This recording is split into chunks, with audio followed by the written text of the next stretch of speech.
ॐ सोमनाथाय नमः।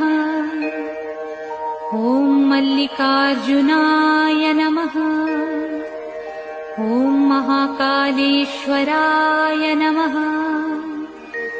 ॐ ओंकारेश्वराय नमः। ॐ वैद्यनाथाय नमः। ॐ भीमशंकराय नमः। ॐ रामेश्वराय नमः। ॐ नागेश्वराय नमः। ॐ विश्वेश्वराय नमः। ॐ त्र्यंबकेश्वराय नमः।